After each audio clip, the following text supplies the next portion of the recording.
We are all aware of the basic principle of suggestion. This is a type of influence in which the mind is invited or impelled to an uncritical acceptance of recommendation or belief or thought or idea which a therapist may feel to be necessary or helpful.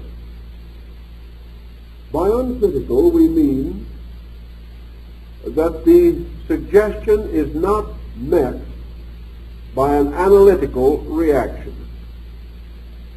The person does not settle down to inquire in his own thinking as to whether these suggestions are rational, reasonable, demonstrable, or arise from any certainty, and it also refrains from permitting an argumentative reaction to arise within himself. Thus, the concept underlying suggestion is that it is an idea or a recommendation which, passing through the mind of the patient without obstruction, may become a factor in the subconscious life of the person. Now, the subject of suggestion opens a wide variety of speculations and thoughts. And a few of these we want to examine a little at this time. We know, for example, that most human beings are susceptible to suggestion of one kind or another. We also know that the greatest period of receptivity is childhood. This does not mean that the child is necessarily less argumentative, although it is true that the child has less mental certainty with which to oppose suggestion. What appears to be one of the factors is that with the child there is very little conflict of subjective reaction to suggestion. The child has no counter-suggestion which must be compensated, or which arise in conflict with the new suggestion factor. The child does not have a series of highly fixed opinions of its own. It does not have strong habit mechanisms in thinking. It is more or less in a formative period of development.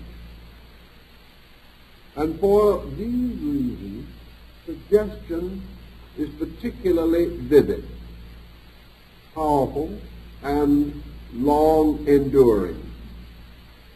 As we grow older, we make a discovery that even the psychologist at the moment does not seem to fully comprehend. It is that there are two motions or two directions of energy in relation to the conditioning of the human being. One is the motion from the person outward into the world around him, part of his inevitable and instinctive effort to become dominant over his environment. He is constantly causing to move from himself fixations of defense mechanism. He is out aggressively using his energy over a sphere of influence which he hopes to dominate. Opposed to this motion is the pressure of conditions around him moving in upon himself. Whenever we move in upon a person with ideas of any kind, we move head-on against the tide of his own outward-moving consciousness. We find that we are swimming against the stream, and that ideas entering into him have a much more difficult time reaching into his life because they are met by this continual outpouring of his own energy, his own convictions, his own attitudes, his own beliefs, his own theories on innumerable subjects about which he may or may not have any very solid knowledge. We know, however, also that the adult can be affected by suggestion. We are not certain, however, that this effect is exactly what we expect or hope. We are all subject to suggestion continuously at this time because nearly all forms of industry, salesmanship, economics, and the professions have become aware of the psychological factor. Many of them are working strongly upon the basic belief in the reality of suggestion as a way of influencing the private or public mind. But we observe also that they are not always successful. Take, for example, experience with television and radio advertising. There can be no doubt that the frequent repetition of certain advertising does promote sales. This cannot be denied. The facts are available. It is also, however, not to be denied that when an advertiser ceases to advertise for even a short time, his sales fall off. It means, therefore, that suggestion is not held as retentively in the mind as we might at first suppose. The first conclusion would be that it is submerged by the continuance of other suggestions. If a company advertising coffee ceases to advertise, other advertisers of coffee gain a peculiar advantage. They begin to have their suggestion enter into the mind of the viewer or listener, and he in turn comes to buy that coffee most immediately advertised. Another point, however, should also be borne in mind. If advertising becomes too objectionable, if it is too continuous and too blatant, if its pretensions are too unreasonable, or its advertising is in poor taste, it may result in a revulsion mechanism, and the presumed purchaser may buy almost any other product because he is angry or rebellious against having his mind over-influenced. This we observe quite frequently now, and probably will see more of in the not-too-distant future. Thus, broadly speaking, we have 2 points demonstrated by modern usage. First, that suggestion very rapidly ceases unless it is repeated. and that this repetition, if continued for 10 years, will not ensure that the purchaser will buy the product in the 11th year. The pressure of the suggestion, therefore, is tied to its immediacy. And if this ceases, the suggestion loses authority. I believe we will find this to be essentially true also in psychological suggestion therapy. The second point to be made is that over-suggestion creates rebellion, not only in the purchasing of products, but throughout life. Over-suggestion in some of our family problems we like to call nagging. And we are convinced that nagging ultimately produces no good. That the insistence upon the acceptance of ideas causes a reaction in ourselves in which we rise to defend the right of free choice, the right of personal determinism. We demand that we shall always have the privilege of accepting or rejecting any suggestion that is made to us. This right, which we have demonstrated from our earliest experience as human beings, proves conclusively that a suggestion will not overwhelm all of the faculties or elements of our natures and minds, that we will accept to varying degrees according to our temperament suggestion elements, but we will not generally go overboard. We will always hold this peculiar privilege of making up our own mind. The only way this can be more or less completely neutralized, at least temporarily, is through the use of hypnotic techniques or hypnotic drugs. Theoretically, these may temporarily overwhelm our ability to defend our rights of free choice. But even in this instance, we must bear in mind that the interior part of ourselves, from which our determination to be ourselves springs, will recover in due time its own awareness.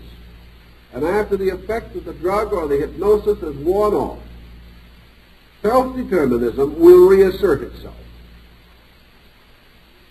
Thus, suggestion which is contrary to any abiding conviction in our own nature, or is contrary to our right to express our own individuality and freedom of choice, any such suggestion is likely to be short-lived and to have very restricted results, because it is not receiving the support of our own consciousness. Another important thing we have gradually come to realize about suggestion is that the more complex our culture becomes, and the more insistent and nagging suggestions become, the less effect they have. We build against even the suggestion therapist a kind of psychic antibody.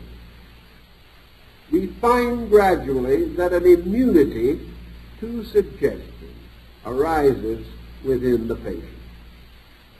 This immunity simply means that the method, the technique, the process has exhausted its usefulness.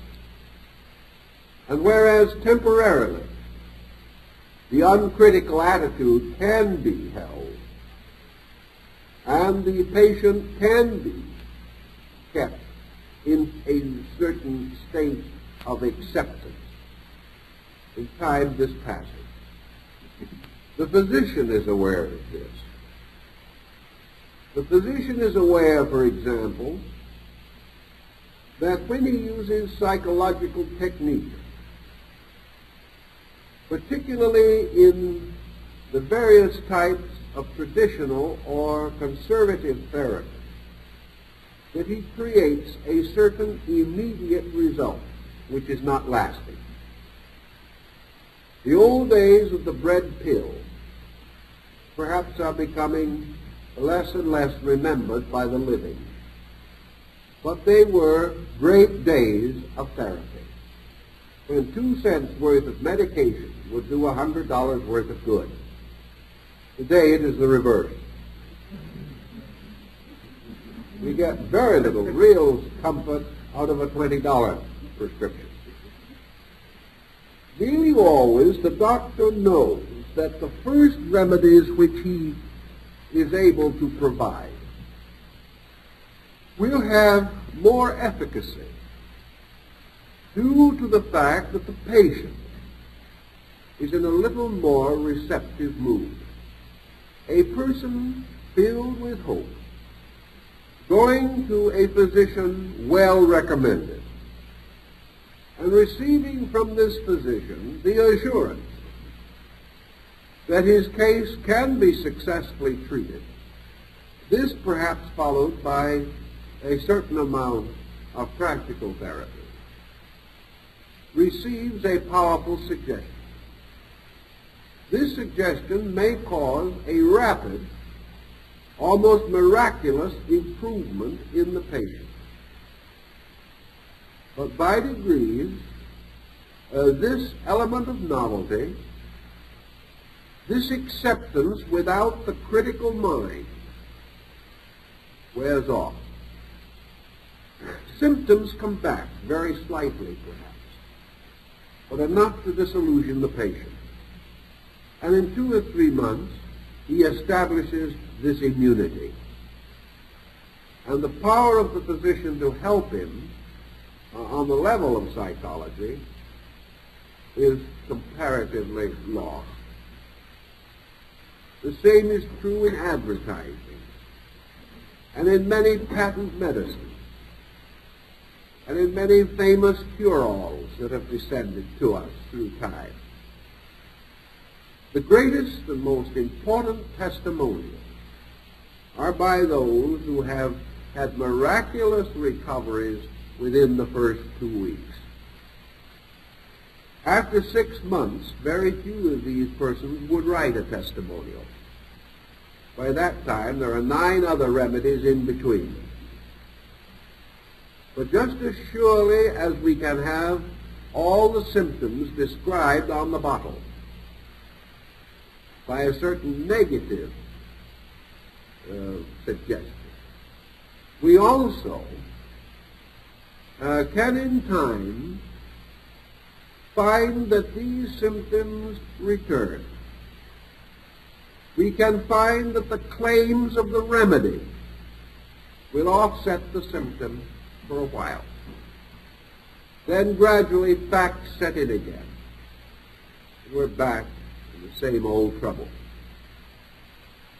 Suggestion, being by its very nature impermanent, has limitations which the best therapist must recognize. It is a bridge, giving him an immediate receptivity on the part of his patient, but ultimately only proven value can keep that relationship strong, meaningful, and resultful. If this breaks down, then we have the patient who has lost faith in the physician. And under such conditions, even a truly adequate doctor can do very, very little. Suggestion is therefore both positive and negative. The oldest records that we have on some of these subjects come from the Greeks. And Aristotle has made much of the suggestion power of oratory. Here we are heading right into politics. The glib talker can not only shout us down, but shout our minds into a coma for a short time. We wildly applaud, we are deeply moved, then go home and the next day wonder why we made fools of ourselves. We are unable to rationally understand how we could have been so completely hoodwinked. Well, perhaps we were not actually hoodwinked. What we really mean was, how could we be so influenced away from our normal attitudes on these things? Perhaps our attitudes were wrong in the beginning. But by the next day, our wrong attitude is back in control of the situation. We have been overwhelmed, forced into an uncritical relationship with another person by their bombast, by their beautiful wording, by the force of their personality, and by the common applause of other people like ourselves, all under a common glamour. All this constitutes a powerful suggestion pattern. In the field of our sciences, suggestion occupies another interesting relationship. Suggestion comes to us frequently through books. It comes to us also in prevailing modes of thought and therapy. A school for the treating of an ailment comes suddenly into existence, supported by distinguished authority, or by a most persuasive expression of its principles and its therapeutic value. This school sweeps the country. Thousands, tens of thousands, hundreds of thousands of persons suffering from certain ailments receive a new lease on life. They really believe that now they have the answer. So they flock to the remedy. They do everything possible to take advantage of this collective conviction that help will come. 2 years later, the school has disappeared. It could not perform a miracle. Man wants miracles. It was unable to sustain by its actual proven merit the glamorous pretensions which had surrounded it. The hundreds of thousands of persons did not immediately recover. Comes disenchantment.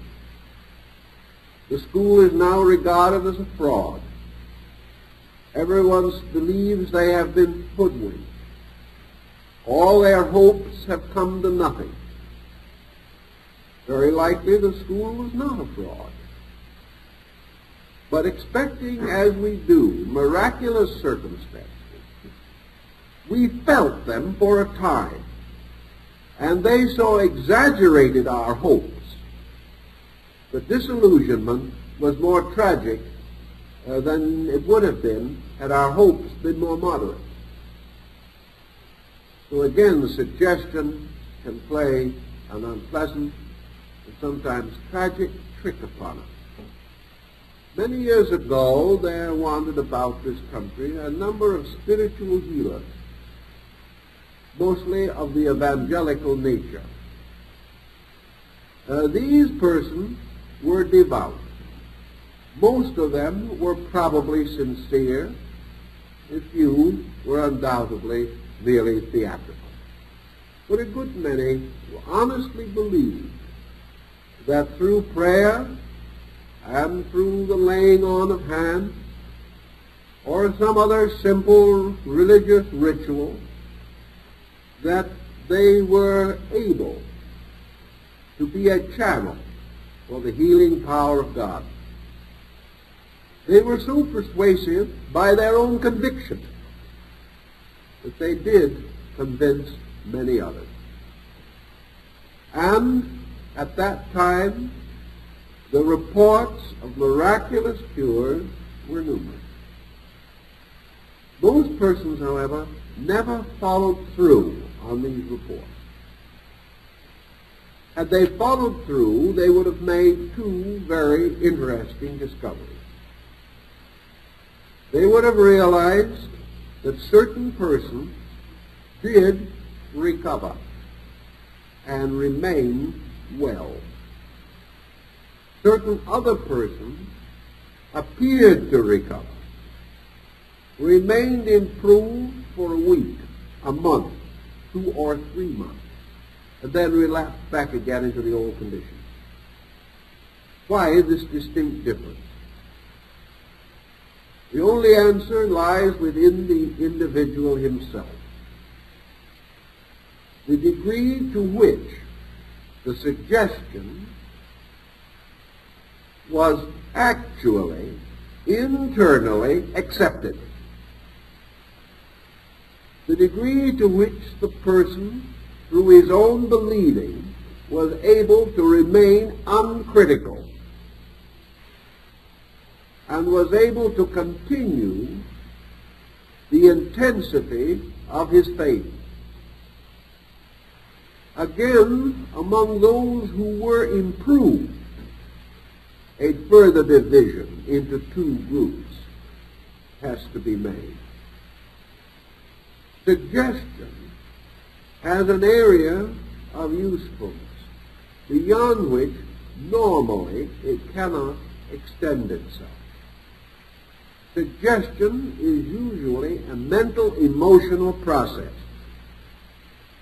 Mental, perhaps, on the level of its acceptance, which must be, as we said, uncritical, but emotional in the reaction which it set up of hope, faith, and a great desire and willingness to experience benefit. If, therefore, the trouble in the beginning was in that part of the nature of man which could be reached and could be served by a new or improved consciousness toward life, it is quite conceivable that the remedy might prove relatively permanent. An example is a man who had remained for a number of years very much of an atheist, or at least a negative agnostic. That's thought, negative agnostic. Well, I rather like it anyway. He was sick, and he attended one of these healing services of an evangelist. Under the pressure of seeing others helped with ailments similar to his own, he temporarily put aside his skepticism, and because of his great and pressing need, he went down the sawdust trail and asked for help. He received it. He received it almost certainly as a psychological experience. He received it as an acceptance within himself. Under normal conditions, most of the persons whom he saw there also helped, soon relapsed back into their former conditions. But the experience produced a certain change in this man's total attitude toward life. From the miracle of the moment, from the fact that he instantly experienced good, he was transformed almost immediately into a believer. His skepticism, his agnosticism, his cynical attitude toward religion was wonderfully dissipated by this experience through which he passed. He remained from that time on to the end of his life a devout person, deeply conscious of the power of religion in the life of man. Because of this, his symptoms did not return. He had changed not merely as a result of an immediate suggestion, but by means of the help offered by a suggestion. He was able to make a marked and important decision affecting his total consciousness. Under such conditions, the suggestion was the bridge which led him to a far more complete recovery. Such is the same problem at Lourdes or Saint-Anne-de-Beaupré or any of the great healing shrines of the Christian and non-Christian world. For in both spheres, spiritual healing is by no means an unusual phenomenon. Thus we have in suggestion a present help, and it takes on many of the aspects of ordinary medication.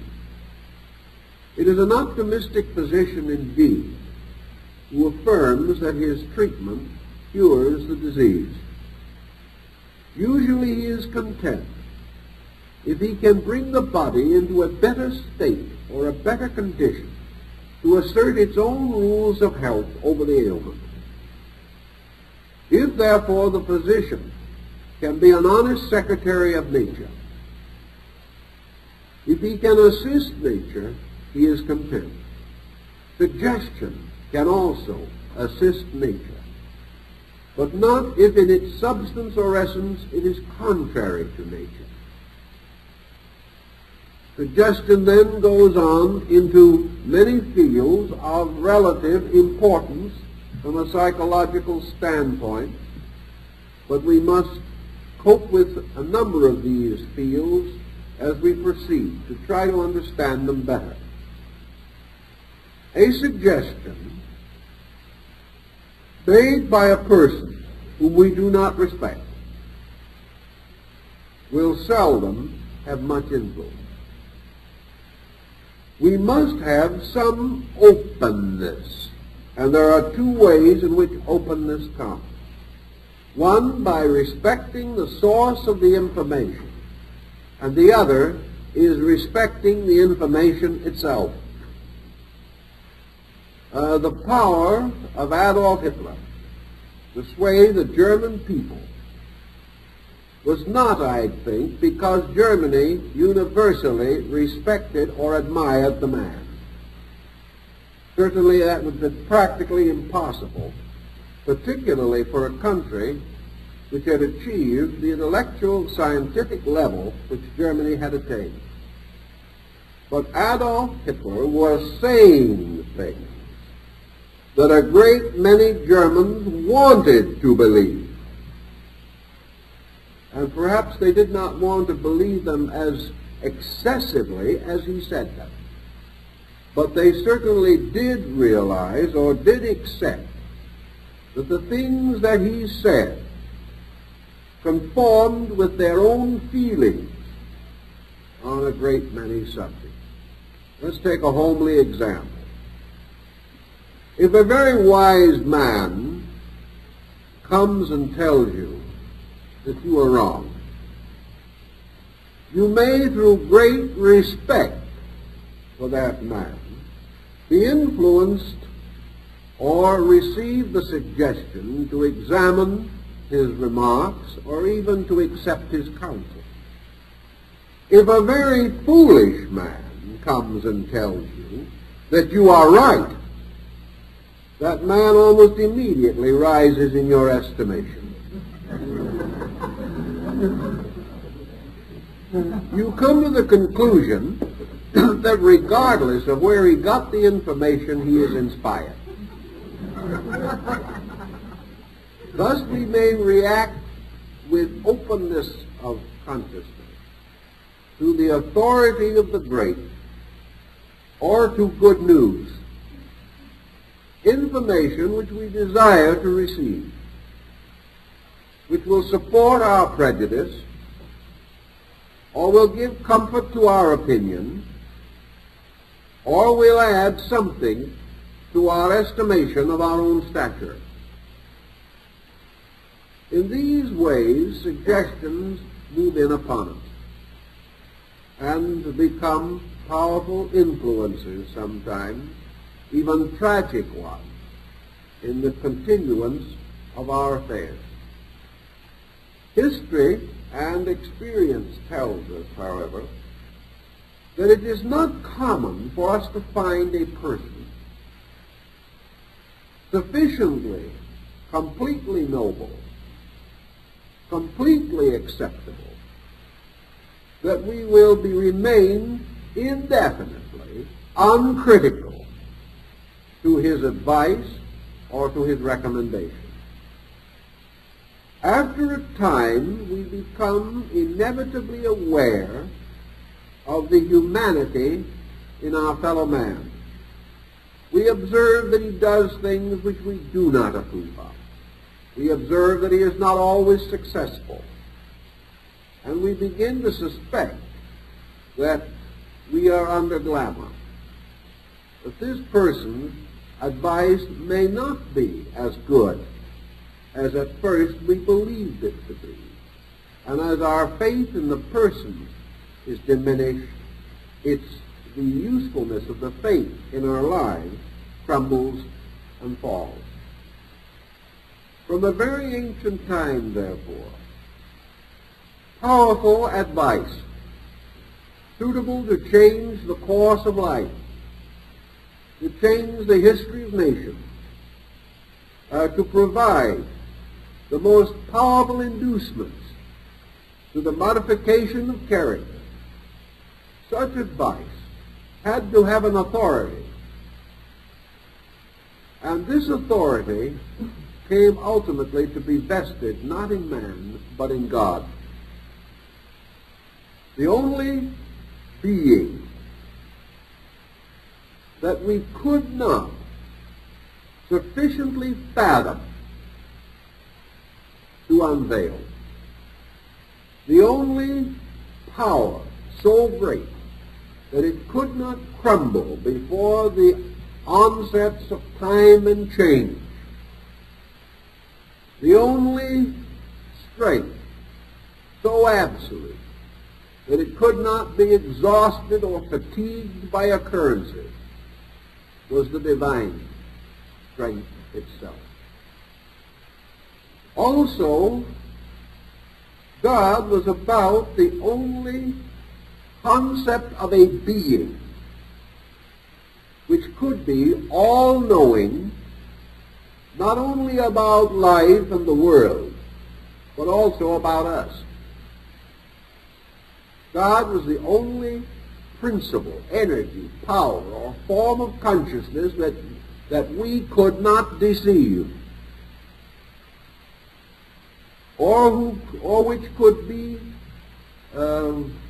sufficiently perfect so that its advice would be infallible.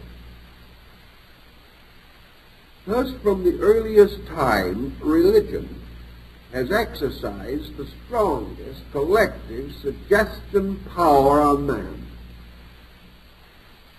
And this suggestion, most of it now embodied within sacred books, remains for most persons a source of leadership, of guidance, or direction, which they can accept uncritically. In fact, religion at a reasonably early date wrote criticism out of itself. And for thousands of years, religions taught their followers not to question. Because if they questioned, the magic of believing fell apart. Today we have people who sort of ridicule this. They say, let's ask some very pointed questions and ask them now. Let's get this all straightened out. So they ask the question. They break the mysterious little magic pattern that saints set up in the remote past. They discover, after they have asked questions and debated, largely with themselves in the name of God,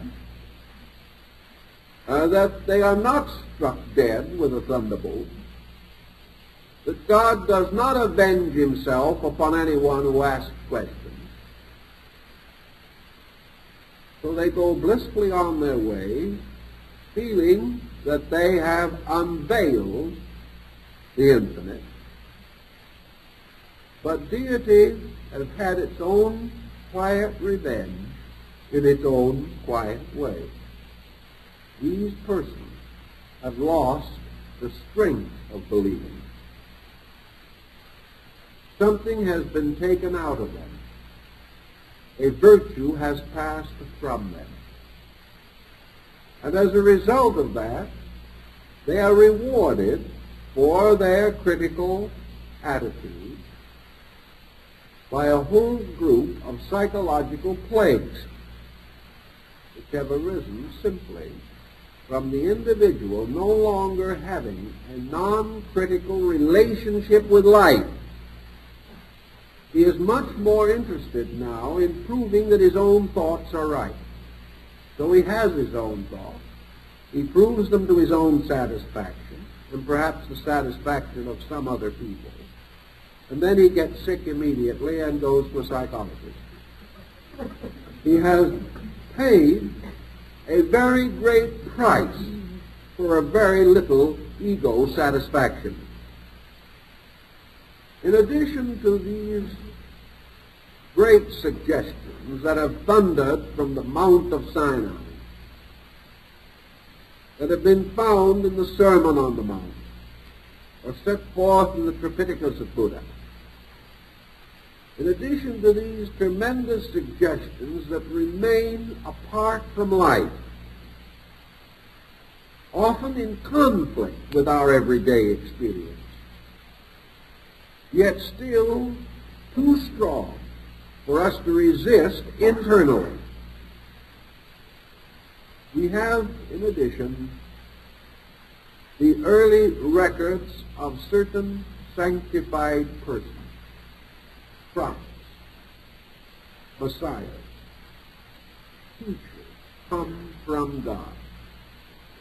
In the course of time, the human limitations or imperfections of these teachers have been forgotten.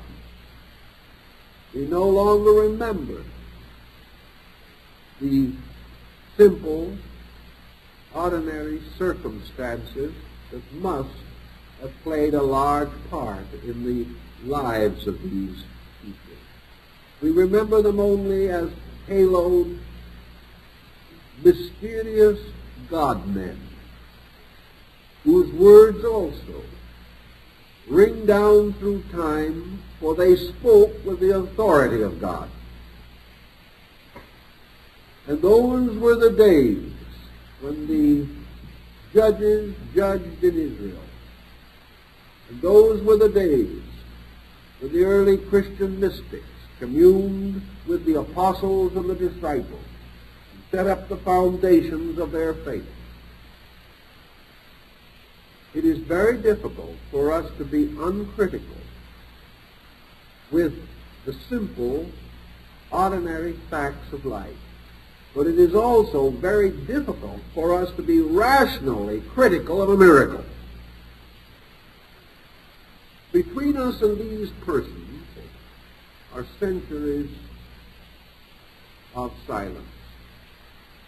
We no longer know them, or their descendants, or the descendants of these descendants. They remain only in the elaborate tapestry of our own subconscious devisement. We create images of them. We worship them. We regard them. We revere them. We hold them as something apart. And when we read their words, or hear others read their words, we achieve a state of uncritical acceptance. Acceptance based upon a whole series of psychological experiences. These words brought consolation to our fathers and to their fathers before them. They have been the guides of our race. Before these words, Washington knelt in prayer at Valley Forge. And in the presence of this consolation, Lincoln knelt in the White House. The men we honor, the men we regard as peculiarly noble, were men whose strength came from this uncritical acceptance of the power of God in the life of man. This, therefore, is the great suggestion. And nearly all the moral culture of our race, nearly all of what slender advancement we have achieved, whatever of good spurs us on to try to build a civilization out of the chaos of our own selfishness, whatever great inspiration and insight we have known, have come from the suggestion of these gods and their divine providence. Therefore, when we come down to our own little daily living, suggestion presents a series of rather interesting facts or elements. If our physician says to us, "I think you're hating yourself into trouble," we say, "Well, Dr. Jones, if you'd gone through what we've gone through, you would have hated yourself into trouble too." Jones probably will agree. But if Jones instead says to you, "My friend, remember those words, love thine enemies, and do good unto them that despitefully use you," he is stumped. Jones isn't speaking for himself. Jones is only telling us something against which we have almost no conscious resistance. Therefore, the skill of Dr. Jones may lie partly in his ability to quote Scripture. And I suspect that some of the failures of modern psychology have resulted from the fact that psychologists have not been good Bible students. In their intellectual emancipation, they have turned from the most powerful remedy that they have in the Western world. That is the authority of the suggestion which arises from the religious tradition of our people. For this men will die without asking why. For this they will live, content in the hope of some future good. This suggestion is very, very vital to us in nearly all forms of therapy.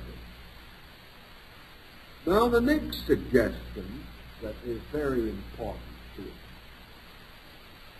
is derived from this same religious source, namely that God is an ever-present help in time of trouble. We have a confidence, and this confidence is uncritical. If we wish to take the scientific problem and sit down and try to analyze how God answers prayer, we're lost. If we try to wonder what is happening on one side of the world while God is taking care of the other side of the world, we are also in a dilemma. It is like the small child's question as to how Santa Claus can be in so many places at one time. The moment we think we we take on a critical relationship to knowledge, to fact, to all these things. And in that moment, we lock ourselves against the power of receiving suggestion. If, however, uncritical, we do take the attitude of the immediate availability of the fact of divine help, then this ancient conviction, which is in our blood, archetypal in our consciousness, against which our consciousness has no defense, because our own consciousness believes it is true. With this, we do not have to wrestle as Jacob wrestled with the angel. We do not have to argue these things. The moment we argue a religion, we defile it. But in this simple fact, we now have another suggestion factor that becomes important. If this suggestion is accompanied by some element or some factor which involves God or involves religion, its effectiveness, or its intensity at least, is magnified 100-fold. We are no longer able to bring against it the immediate adversity of our own thinking. Let us take a very simple example of this particular point. An individual has lived for a long time under the attitude that there is no justice in the world. Many people develop that gem of thinking as they proceed through the years. It rises from such convictions as the observation that nearly every wrong person is well treated, and that no matter how hard we labor, we are never rewarded. Nurse this for a while, and we have a nice, solid, negative fixation. So we take the attitude there is no justice in the world. A lawyer, a legislator, or a judge might be able to give us a considerable amount of intellectual insight and show that while there are mistakes, the general trend of man is to try to be just. So we're still miserable. We may go to a psychologist who points out to us all the defects in our own reason, or perhaps allows us to unveil our souls and dump upon him and the whole environment all of these negative instincts which we have been nursing so long. He believes that if we can exhaust ourselves completely, if we can talk about the injustice of the universe until we're tired of hearing it ourselves, that maybe we'll change our conversation. This sometimes happens. But by the time we leave the doctor's office, we get his bill, and then we do not believe in the justice of the universe all over again. Actually, we have no real argument to prove that right must win. We see evidence of it. We observe how tyrants and despots nearly always come to a sorry end. We have moral instruction to that point, but we can say that we are descended from a group of fuddy-duddies as far as that is concerned. But if within ourselves we suddenly become intensely aware of the power of a divine principle, if we internally suddenly believe that God is in his heavens and all is right with the world, and this becomes a reality in ourselves, we then neutralize out of a common conviction the problem of our own particular misfit. We begin to sense that the trouble is not in the universe, but in ourselves. And as we must instinctively defend God if we are a believer, we can no longer assume that deity is unable to prevent evil or unminded to do so. We begin to have to argue with ourselves about this. And no matter how we argue, instinct forces us to let God win. So to the suggestion that is made, if we can add this authority of high conviction, we achieve a great deal. Now, philosophy is very much like religion in this respect. Religion makes good a reality. Philosophy makes good a fact. By philosophy, we take the type of mind that is critical and whittle down its criticism. By philosophy, we can take the individual with a whole quantity of objections, and we can meet his objections one by one. And if our philosophy is adequate, that is, if it is basic, we can finally force the individual, at least to the grudging assent, that this life is under laws and under rules and under principles, and that if he is a wise man, he will obey them. This suggestion, supported therefore by philosophical insight, may be almost as strong as religion. But it lacks the one thing that religion has, and that is the warmth of a vital participation in believing. It is the warmth of religion which experiences good, even while philosophy defines it. Now, theoretically, we are in a scientific age, and let us not forget for a moment that age and its principles and its rules, its convictions, and its degree of insight. Let us not for a moment assume that these are not powers of suggestion in our daily living.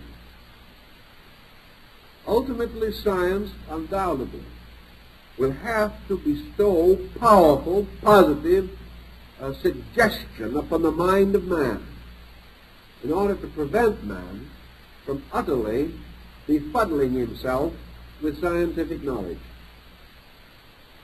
Science must finally come to positive, basic suggestions based upon its own discoveries.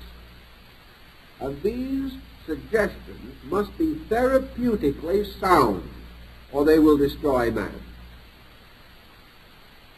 Science perhaps can suggest to the outer part of man what religion and philosophy can convey to his inner life. But the end of scientific suggestion is that it must be valid because it can overcome or nullify the criticism in the person who is receiving scientific knowledge. Our modern system of education is based upon breaking down man's non-scientific ideas. This is a weakening situation, however.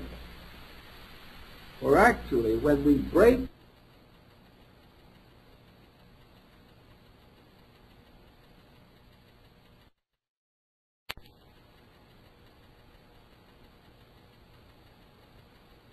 suggestion that he is going to be patient. He's going to be patient and kind and gentle from now on. The only reason he is asking for this help or wants this suggestion is because he has been unkind and unreasonable over a very long period of time. He has had a nasty disposition since the beginning of his own memories of himself. Now he wants to really reform. Perhaps the reform has been thrust upon him by the misery of circumstances. He can't get along with himself anymore, and no one else can get along with him. This is affecting his pocketbook, and that is a real disaster. So what is he asking? He is asking that a therapist of some kind shall give him a formula, bring him into the office, give him a little psychological brushing every couple of days, send him on his way with new conviction that he can be master of his own destiny and he can be a lovable, noble person if he so desires. And keeps on repeating to himself that he not only can be, but that he is. This individual probably doesn't believe it himself. He knows himself too well. So his suggestion falls upon sterile ground. Furthermore, he spends 5 minutes every morning and 5 minutes every evening making this noble, platitudinous remark about himself to himself.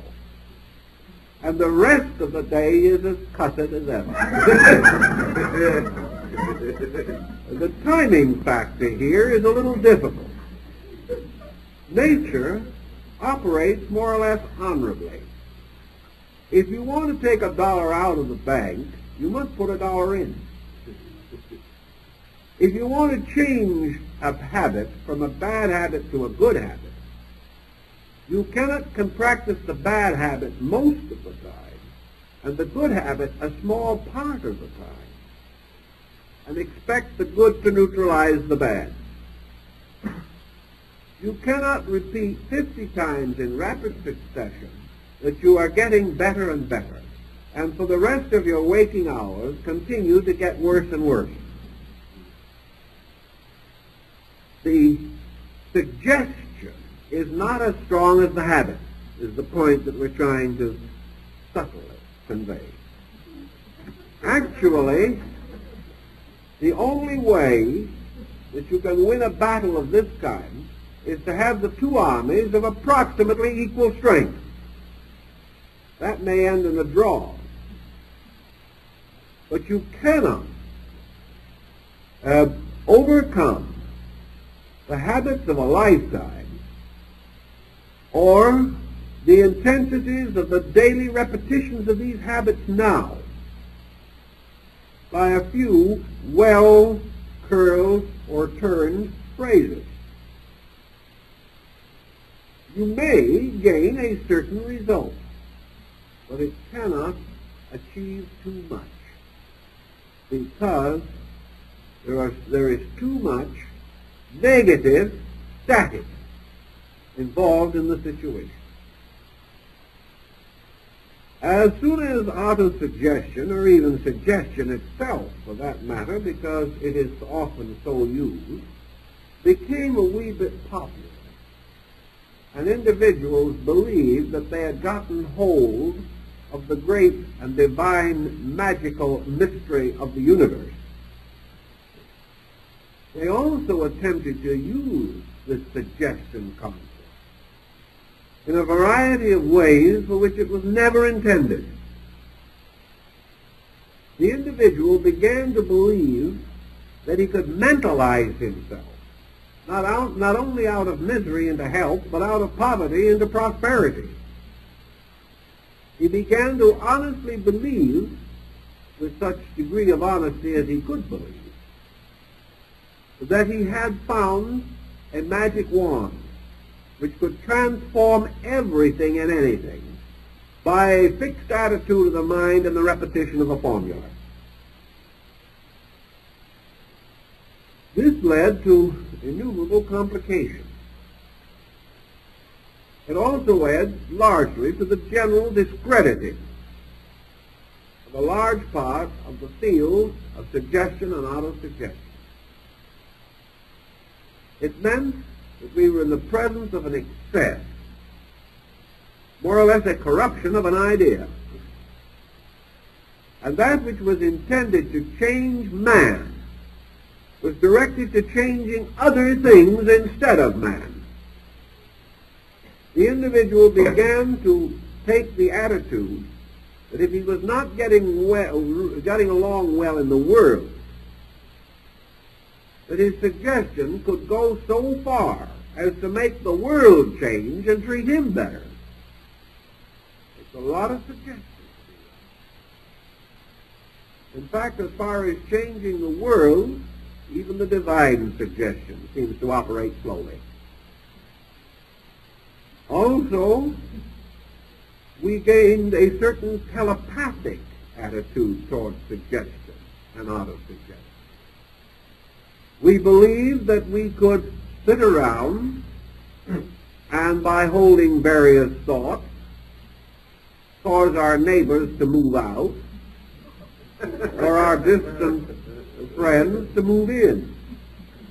We began to think of suggesting real estate transactions, good investments, and in many instances I've actually known people to suggest that other people should be stupid, simply so that we could impose upon them more easily. This, of course, was a little nightmare world of its own, more difficult and inconsistent and fantastic than Prospero's enchanted isle. The most that we did, of course, was to keep on suggesting to ourselves that we could achieve the impossible. Sometimes it looked as though we made it. But we began to ignore utterly the laws of probability. We forgot, for example, that in sickness, unless diagnosis has proven that we have a very serious ailment, miscellaneous, wandering, itinerant symptoms, griefs, misfortunes, and miseries of 1,000 assorted nature will, in about 20 cases out of 25, simply solve themselves. Nature, stepping in, will cure most of the minor ailments that arise in man. It gives them a chance. But if we have some kind of a magic formula, we forget the natural operations of nature and give credit to the formula for things the formula had nothing to do with. Furthermore, by this process, we gain greater and greater confidence in the formula. Someday we trust our weight too heavily upon it, and this bridge of believing collapses under us. Autosuggestion then leads to a whole series of rather sobering reflections. That it can produce certain results, we do not doubt. Autosuggestion means that we suggest something to ourselves. Why do we use this technique? Usually because of some weakness in character, which makes it difficult for us to head into a proper, normal, reasonable correction of our own troubles. The individual says, well, I drink a little too much. I've tried 15 times to quit. Now I'd like a nice working formula of autosuggestion so that while I sleep, I will get over the habit. There's no implication that this individual wants to work his way through the habit. He really is out looking for one of these psychological painkillers or these universal remedies like the old Swanee Indian swamp syrup, which was supposed to take care of everything, including all unreasonable indulgence. This individual is trying to use suggestion or autosuggestion to take the place of the weakness of his own will. Well, he is up against a number of possibilities. If he decides on the autosuggestive process, he will almost certainly turn his suggestion against the habit he wishes to cure. He does not know will not accept or believe or realize that the habit is only an expression of himself, that he will never get over the habit adequately until he becomes a better person. And that's the one thing he doesn't want to do, because that recommends or suggests hard work. The only way we can get out of weakness, negativity, or inadequacy is to outgrow these things. So what we really need is growth. We need to become the kinds of persons who will not make the silly mistakes we are now trying to get out of by autosuggestion. It is true that we can, by suggestion means, anesthetize an arm so that you will not feel any pain in it while surgery is performed. We can, for 48 hours or 72 hours, block the alcoholic desire. If you want to come to an approved therapist often enough, you can block it for several months. But this is not recovery, any more than an aspirin cures some kind of a pain in the body. You can take certain painkillers and temporarily get relief from a toothache. But the only solution is finally to either have the cavity filled or the tooth pulled. In suggestion, we have an emergency instrument that can be and often is exceedingly useful. But it is never a solution nor a substitute for the correction of the situation itself. The only point where there is an exception to this rule is where the area of suggestion is exactly in the area of the problem.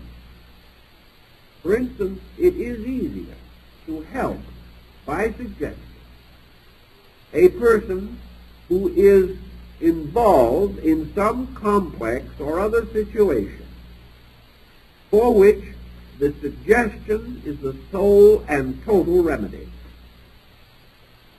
If, for example, you can take a person who is fearful or who has, for example, claustrophobia.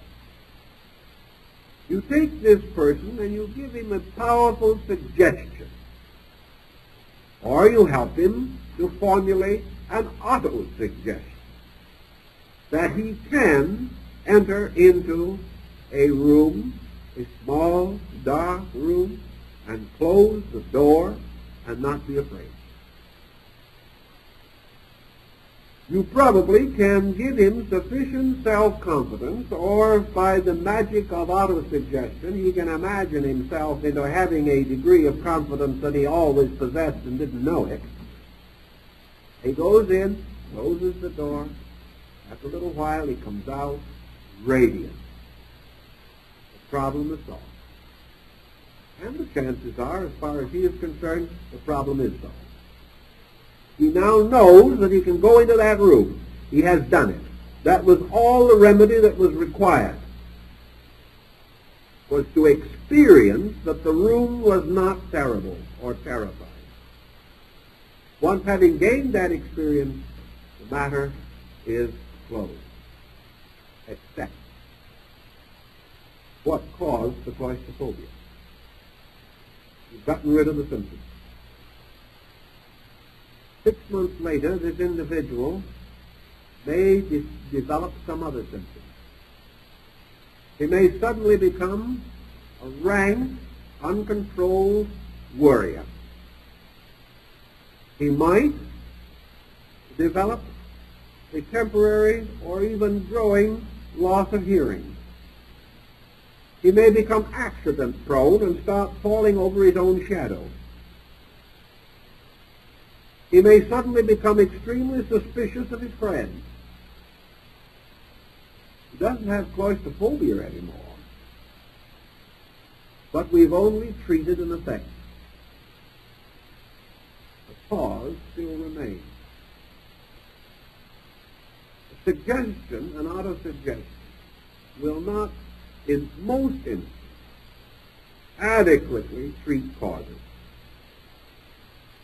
Unless the cause is extremely shallow and recent or comparatively unimportant, we cannot be sure that we can reach it in a permanent way. But now let us suppose that suggestion or autosuggestion is indicated in this case. We then come to another problem which has some meaning, and that is the use of mechanical devices to make autosuggestion more effective by increasing the frequency of it. Assuming, of course, as we said concerning suggestion, that something has to be done to balance off, because 5 minutes of right suggestion will not compensate for 23 hours and 55 minutes of bad attitude. So now comes a discovery which I think more or less was influenced by the war. We found it rather important to suddenly train men in language. We needed very quickly a number of linguists, and if there's one department of American education that is weak, it is the languages. We live in such a large country that we do not need languages, as many foreign countries do. All we need is a solid vocabulary and a reasonable amount of slang, which can then become mutually understood. But suddenly we found that we needed several thousand persons who could speak Japanese, or Korean, or Russian, or perhaps Finnish, or the language of the Laplanders. We didn't have any such people. And the few that might have had such knowledge might not be in an age bracket suitable for military use. So to train men in language, we hit upon the device of using recordings. Recordings not merely as to be studied in the normal way of a half hour of listening, but recordings to be played almost continuously. Recordings in which pronunciation, the form of the words, the sequences, the enunciation, the emphases, and so forth of a language, the meanings of these words, the grammar, and every factor of it was continuously and repeatedly conveyed to us, day and night. As a result of this type of instruction, men learned languages with considerable fluency in 6 months, far more than they could have learned in any other way. This led to the inevitable belief that during periods of other occupation, or even during periods of sleep, suggestion can be continuously poured in upon us for the purpose of creating a more or less complete compensation for the counteractions of our own personalities and temperaments. This worked out in a number of instances rather well, temporarily.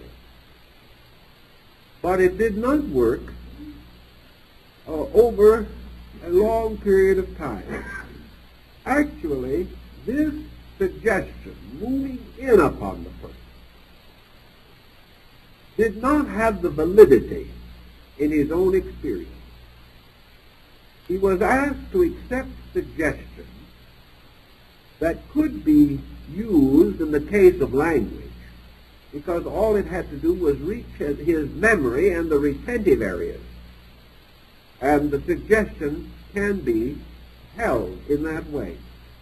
But there's a great deal of difference between remembering and being moved. We all remember the words of Jesus, but we don't live them. It is perfectly possible to have in our memory all kinds of constructive insight and understanding. But to move this from memory into action, or to change it from merely being on file and get it into use, this is different and not nearly so easy to accomplish. Thus, a noble suggestion or auto-suggestion brought into our attention may temporarily cause us to obey it, as we would under hypnosis. But we cannot be at all overly confident that this suggestion will become a dynamic, changing the individual factually and actually. In defense of what I am saying, I would like to mention that I have known personally a great number of individuals who have taken long and difficult courses in autosuggestion. They have worked with it. They have tried every known means. They have used mechanical devices to repeat the suggestion day or night. The suggestion itself was in many instances luminous, transcendent, magnificent. But after several years of it, the individuals who practiced it are not luminous, nor are they transcendent. They have gained perhaps certain mechanical help. They may have been able to get over a bad spot. But I have not been able to convince myself that an individual with a nasty temper could subject themselves to any type of autosuggestion for 5 years and come out with an angelic disposition. I have not seen it. I would love to see it. I don't care how they got the disposition, I just love to see the disposition. But it just does not seem to happen. But this I will say, these people come out of it believing that they have an angelic disposition. But it's not quite the same thing. We get pointers on that from their friends and relatives. We know people who have convinced themselves that through these processes they have strengthened intuition, become practically mystics. Actually, they have trodden upon the threshold of illumination. But when you try to work with them or live with them, they're the same old people you knew before. They believe, but they have converted the mind only. They have not actually altered the life processes. Now, autosuggestion, in order to alter life processes, has got to accomplish the same thing that we referred to before in connection with suggestion. Man has very little confidence in himself. He just knows himself too well. He has very little confidence in his own insight, his own wisdom, and less in his own strength.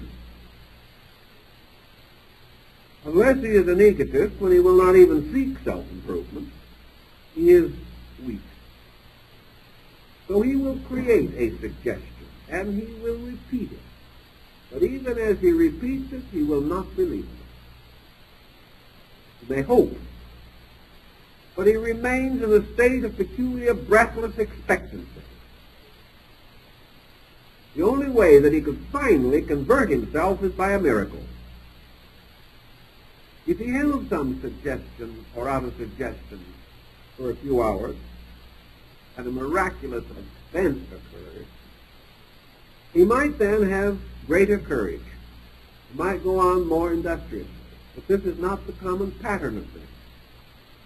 And the miraculous events, if they do occur, are usually shown to be fortuitous circumstances. So we can't depend upon this. So the only problem that can help the individual who is all alone with his own suggestions is again magic, mystery. actually primitive man, is all alone with his own suggestions. He gained a mysterious power to be greater than himself, or to outgrow his own limitations, or to transcend his own frailties, by use of devices, of which the most common to descend to our remembrance is the fetish, or the talisman, or the amulet. Even today, persons in hazardous professions make use of these devices as a source of self-confidence. Now, what is the reason why a rabbit's foot is any different than a good text on autosuggestion by a prominent psychologist? The text cannot be accepted uncritically. We read it, we wonder a little, we think a little, but we're not very certain. And even if we're rather certain, we say, yes, it's probably true, but I doubt if I can do it. I've never done anything right yet, and it doesn't look as though this is the time when I'm going to start. So the situation drifts at least half-heartedly. But a rabbit's foot is different. In the first place, it makes no sense, except when it's on the foot of a rabbit. We're not even quite sure how it came to be a fetish at all, unless perhaps it was because the rabbit was anciently associated with the moon, and a whole string of myths and legends tie it together. Now, when I'm saying a rabbit's foot, I mean almost any kind of talisman. It may be a piece of metal inscribed with the 72 names of God. It may be a Muslim charm upon which is traced in beautiful writing the name of Allah and his faith. It may be a prayer, it may be anything. It may be one of those wonderful little devices that look more than anything else like a child's drawing. It is worn by the pearl fishers of the Philippine Islands when they go down under the sea in search of pearls. It is something that has a magic power. Now, this magic power rises from an atavistic level of our own subconscious. We do not believe in ourselves. We do not believe in our neighbors. We may doubt our clergyman. We gravely suspect our doctor. And we are much disillusioned in our psychologist. But a rabbit's foot is different. A rabbit's foot is mystery. Perhaps it'll work. It's just like the individual who is not superstitious but never walks under a ladder. He's just careful.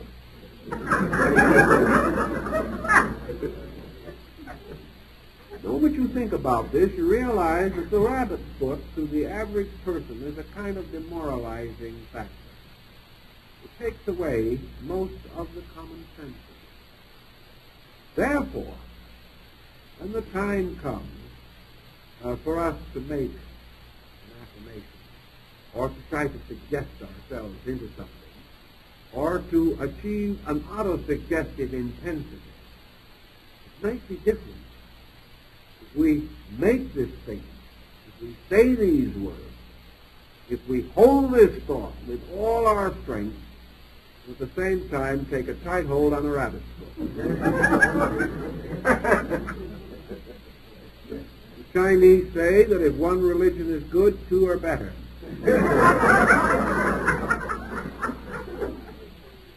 So there is no use missing a good opportunity. In the same way, when we say in our prayer to ourselves, God, give me an understanding heart, we have a different attitude because we are asking something of a force that is abstract and mysterious, which we believe can be so. And if magically we say, I am normally a coward, but while I hold in my hand this golden charm upon which is written the name of my God, as long as I hold on to that, I am strong. The individual is suddenly courageous. There are thousands of cases of it, critically recorded. But this kind of autosuggestion is strong. And it is strong because it applies to the inner part of our consciousness. And that it also does not depend upon our strength to overcome our own weakness. We do not believe that we are strong enough. We cannot conceive intellectually that we can take hold of our own bootstraps and lift ourselves off the ground. But if something else, some mysterious symbol of power, moves with us, then God and one constitutes the majority. If we can use something which stimulates our faith, makes us feel that this victory is not our own, but the victory of a power greater than ourselves, which we have known how to call upon. And the help of this power is an ever-present help in time of trouble. Then we are no longer depending on our own suggestions. We have stated in our own consciousness what we hope for, what we desire to have happen, what perhaps we feel desperately that we need. But it is not the voice of man crying in the wilderness. It is the fulfillment of a promise that if we will do certain things, take certain attitudes, supply ourselves with certain magical implements, then suddenly we are strong. We have the power through these other means of accomplishing what we cannot accomplish alone.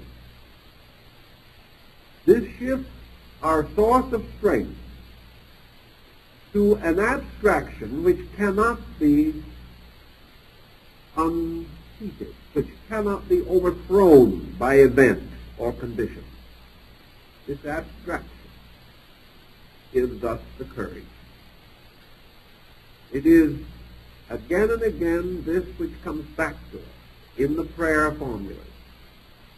Prayer is suggestion, autosuggestion in many instances, given strength by devotion.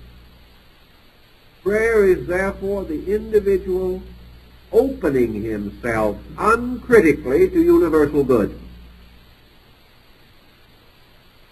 He could try to argue himself into it, but he cannot win because he does not believe his own argument. But if he follows the ancient way of his faith, certain in his own heart that the God of his fathers will not forsake him, he is no longer merely making a suggestion. He is affirming a conviction. And out of this total affirmation of his nature, he is able to achieve a result against the preponderance of negative factors. The individual who speaks with the fullness of his own conviction, supported by his concept of the presence of a divine available, can in 5 minutes a day counteract the 23 hours and 55. Because those 23 hours and 55 minutes do not represent one coordinated conviction of weakness. They represent largely confusion. They do not represent a focused intensity of evil. nor do they represent one simple pattern of infirmity. They represent a group of negative factors, habitually perpetuated, but about which we have the deepest moral reservations.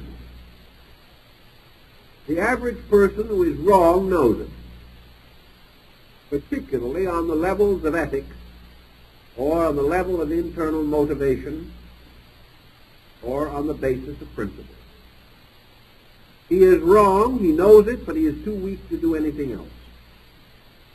So the negation of the confusion of the mind will cause him to say, this I cannot do. This I cannot face. This is too much for me. I'm going down for the third time. But this does not constitute an organized, powerful, psychically sustained fact of consciousness. It represents dilemma, distress, disaster, but not a certitude of evil or a certainty of misery. If, therefore, you turn against it a powerful, unified conviction, not an attitude or a plan, but a need sustained by the recognition of the factor of divine intercession, the miracle, the fetish, the rabbit's foot. This is stronger than the negative confusion which permits the difficulty to continue. For this reason, a tremendous religious experience, as Havelock Ellis points out, can in a fraction of a second completely change a whole life.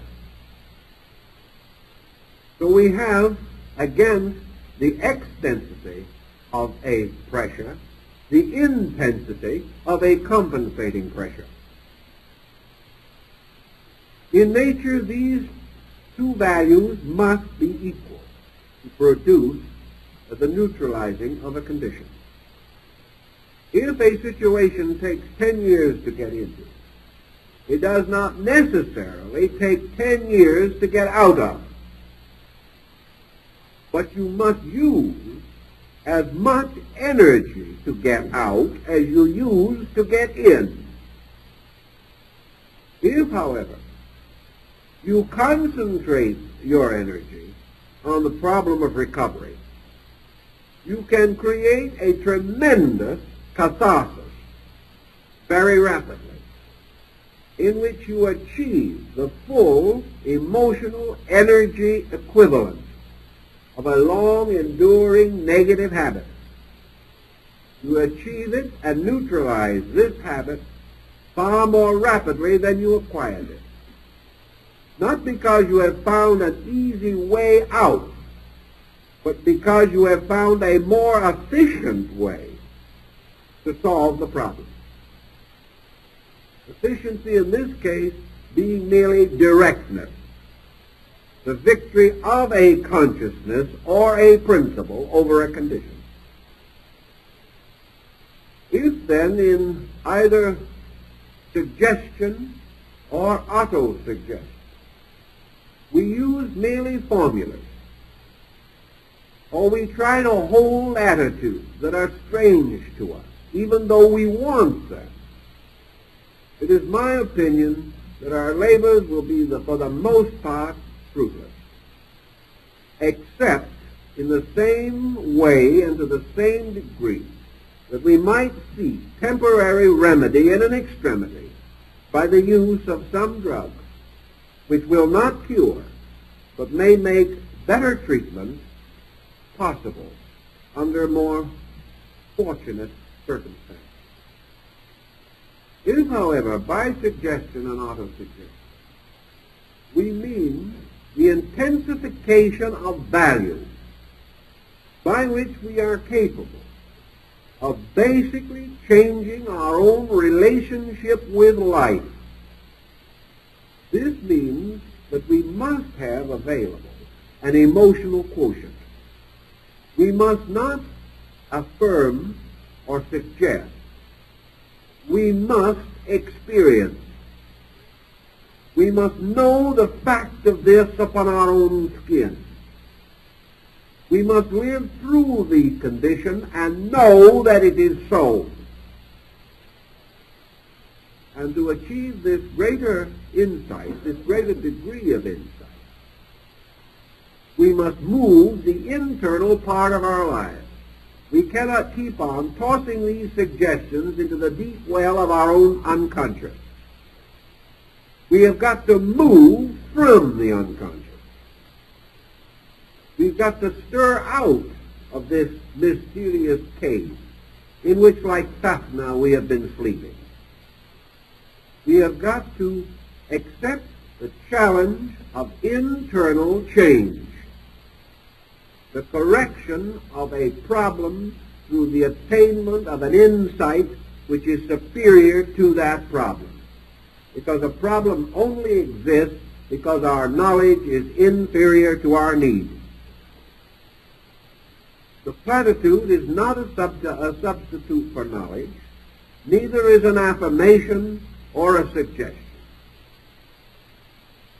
It can be, however, that out of the union of a suggestion with a fetish, with an emblem or symbol of the divine availability, we may be impelled not to use God merely to get us out of the dilemma, but rather to become aware of the experience of the God consciousness in ourselves. If we are able to make this progressive step through faith or through profound believing, we may then be able to pass constructively into a non-critical state. A non-critical condition which is not merely negative, but one which is open or receptive to the experience of a better life. Suggestion, then, is only valuable to the degree that it can impel us toward experience. We cannot cure ignorance with hypnosis, but we can sometimes stimulate in the individual the desire to become learned. But this means he must then go out and learn. Suggestion cannot save the individual from the problems towards which he usually will direct suggestion. But it can perhaps inspire him or recommend to him that he learns to grow, and in that way finds the answer to all problems. For this reason, we should be very wise, very careful in the decision of suggestion or auto-suggestion. For it must always be a suggestion to become better, not merely a suggestion to evade or avoid, or a suggestion which might bring us something we do not feel like earning. All suggestion that is appropriate and proper is that which impels us to the adventure of the unfoldment of our own consciousness as the final solution to every problem that stems from ignorance. And all problems stem from ignorance. No problem rises from wisdom itself. And our search for the spiritual integrity to overcome the ignorance in ourselves is perhaps the one great prayer that should be with us constantly. And therefore, that we should suggest to ourselves that day by day, in every way, we are more eager to grow.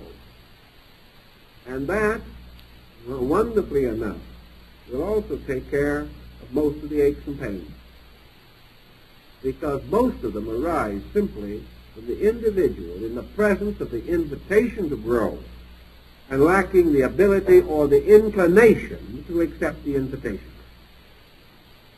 So if we do not know what to do, hold that rabbit foot tight. Close your eyes and dive into an experience, learning from it all that you can. Seek not to avoid or evade, but rather to overcome all uncertainty by the certainty of personal awareness through experience of the values and principles governing human life. Take care of this properly, I think you'll do fairly well. And our time is up, so we'll start again next week.